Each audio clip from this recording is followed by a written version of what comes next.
হয়তো এইবার, আর নয়তো কিন্তু কখনোই না। জামাত ইসলামের জন্য সরকারে যাওয়ার বা ক্ষমতার মূল কেন্দ্রে বসার জন্য এই 2024-এ আওয়ামী লীগ সরকারের পতন পরবর্তী যে গোল্ডেন টাইম বা গোল্ডেন পিরিয়ড, এটা কিন্তু আস্তে আস্তে শেষ হতে যাচ্ছে। বলা হয়েছে তাকে স্বাধীনতার পরবর্তী এই সময়টাতে জামাত এতটা পজিটিভ জায়গা তৈরি করতে পারেনি বা জনমানুষের কাছেও এতটা কি বলা হয় যে ধরেন পজিটিভ অবস্থানে ঢুকতে পারেনি বা কর্মী সমর্থনও বাড়াতে পারেনি। এখন আছে। এখন এই সময়টাতে যদি ক্ষমতা না পায় তাহলে আগামী দিনে জামাত রাষ্ট্র ক্ষমতায় যাবে, এটার চান্স টোটালি জিরো হয়ে যাবে। বিরোধী দল হইতে পারে কিন্তু প্রধান জায়গাতে আর বসতে পারবে না। কেন? কারণ এইবারের নির্বাচনটা আওয়ামী লীগ ছাড়া নির্বাচন।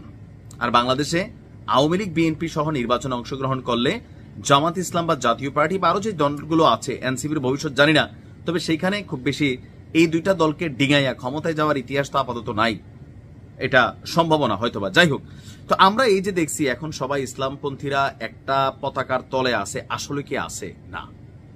জামাত চাইছে যে এই সকল ইসলামিক দলগুলোকে নিয়ে একটা টিম করে রাষ্ট্র ক্ষমতায় যাওয়ার জন্য, কিন্তু দলগুলো জামাতকে একজোট হওয়ার ক্ষেত্রে রেড কার্ড দেখিয়েছে। এখন ইসলামিক শক্তিগুলোর মধ্যে সবচেয়ে বড় শক্তি হচ্ছে দুইটা। একটা হচ্ছে যে হেফাজতে ইসলাম বা এটা দলটার বাংলাদেশ খেলাফত মজলিসের আমির যিনি আছেন মাওলানা মামুনুল হক, তিনি এবং তার এই টিম। আরেকটা আছে চরমোনাই সাহেবের টিম। এই দুইটাই মেইনলি বেসিক্যালি একটা বড় শক্তি, পাশাপাশি জামাত, সাথে আরো অনেকগুলা ছোট ছোট শক্তি যদি একত্রিত হয় তাহলে আসলেই কিন্তু বিএনপিকে ডিঙিয়ে ক্ষমতায় যাওয়ার কিন্তু পসিবিলিটি আছে। কিন্তু এই চান্সটাও শেষ হয়ে গেল। আমরা কথা বলছি যে জামাতের পক্ষ থেকে সবগুলো দলকে একত্রিত করার জন্য যখন চেষ্টা চলছে, তখনই জমিয়তে উলামায়ে ইসলাম বাংলাদেশের মহাসচিব মাওলানা মঞ্জুরুল ইসলাম আফেন্দি, তিনি আপনার প্রথম সারি গণমাধ্যম যুগান্তরকে দেওয়া সাক্ষাৎকারে বলছেন, দলীয় দৃষ্টিভঙ্গির জায়গা থেকে জামায়াত ইসলামের সঙ্গে জোট বা সমঝোতার কোনো সম্ভাবনাই আমি দেখি না। এখন পর্যন্ত দল আগামী নির্বাচনকে সামনে রেখে কোনো জোটে যাওয়ার সিদ্ধান্ত নেয়নি। তবে দলটির নেতারা জামায়াত ইসলাম ছাড়া অন্য সমমনা দলগুলোর সঙ্গে জোট করার বিষয়ে আলোচনা চালিয়ে যাচ্ছে, কোনো ফয়দা দিবে না। ক্ষমতায় যাইতে গেলে যদি পিআর পদ্ধতির নির্বাচন না হয় তাহলে জামাতের সাথেই কিন্তু গাঁট বাঁধতে হবে।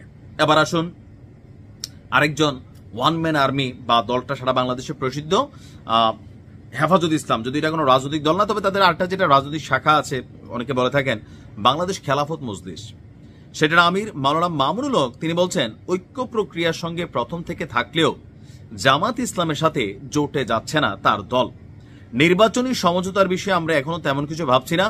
ইসলামী আন্দোলনের সঙ্গে নির্বাচনী সমঝোতার বিষয়ে আমাদের একাধিক বৈঠক কথাবার্তা হয়েছে, তবে জামাতের সাথে নির্বাচনী সমঝোতার বিষয়ে এখনো কোনো আলোচনা করিনি, কারণ জামাত এবং আমাদের চিন্তার পার্থক্যটা বিরাট। এখানে জামাতের ইসলাম কি আসল ইসলাম কিনা এটা নিয়ে সবাই কথা বলে, তিনি একই কথা বললেন। মাওলানা মওদুদী সাহেবের যে চিন্তাধারা, তার সঙ্গে ঐতিহ্যগতভাবেই ইসলামিক চিন্তাধারার পার্থক্য রয়েছে, এটাই মূল। জামায়াতের সঙ্গে বৃহত্তর ইসলামিক উম্মার চিন্তার জায়গাতে পার্থক্য তো আছেই, আর এই কারণে হবে না ইসলামী ঐক্যজোট। মহাসচিব মুফতি শাখাওয়াত বলছেন, মাঠ পর্যায়ে জামাতের ব্যাপারে আলেমদের নেতিবাচক ধারণা রয়েছে। ইসলামী ঐক্যজোট সবসময় আলেমদের নিয়ে চলে, আলেমদের মতামতের বাইরে আমরা যাব না, আর ওইটাও করবে না। খেলাফত আন্দোলনের কেন্দ্রীয় নায়েবে আমির মাওলানা মুজিবুর রহমান হামিদি, তিনিও বলছেন রাজনৈতিকভাবে জামাতের সঙ্গে যোগাযোগ থাকলেও জোট এবং ভোট নিয়ে কওমি মাদ্রাসা ভিত্তিক রাজনৈতিক সংগঠনগুলোর সঙ্গে রয়েছেন, তারা আপনার জামাতের সাথে যাবে না। বাংলাদেশ নেজাম ইসলাম পার্টি এবং হেফাজত ইসলাম বাংলাদেশের যুগ্ম মহাসচিব মাওলানা মোহাম্মদ আজিজুল হক ইসলামাবাদী বলেন, আমরা শান্তির ঐক্য চাই, তবে জামাতের সঙ্গে ঐক্যের বিষয়ে আমাদের কোনো সিদ্ধান্ত নেই।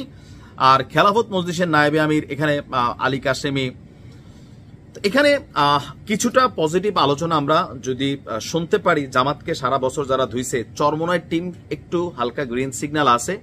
তো পিআর ইস্যুতে যেহেতু দুইটা দল একই কথা বলছে, যে এটা অনেকে মনে করছেন যে চরমোনাই এবং জামাত এক হবে, তারপরেও কি ক্ষমতায় আসা সম্ভব হবে? হবে না। হেফাজতে ইসলাম বা মাওলানা মামুনুল হক সহ আরো কিছু দল আছে, এদেরকে আপনি এক জায়গায় আনতে না পারলে হবে না। এই যে ধরেন একটা দেশে ইসলামের পতাকা উড়াইতে বা ইসলামকে যারা ধারণ বাহন লালন করেন তাদের মধ্যেই কত অমিল। তো কিভাবে এই দেশে ইসলামের মানে কি বলা হয় যে শক্তি রাষ্ট্র ক্ষমতায় বসবে, আর এটা কি সম্ভব হবে? আর এতে লসের পাল্লায় পড়বে জামাত ইসলাম যদি তারা সবাইকে একভাবে আনতে না পারে। ভোট ভাগাভাগি হয়ে যাবে, আর পিআর মনে হয় সরকার দিবে। ভালো থাকুন।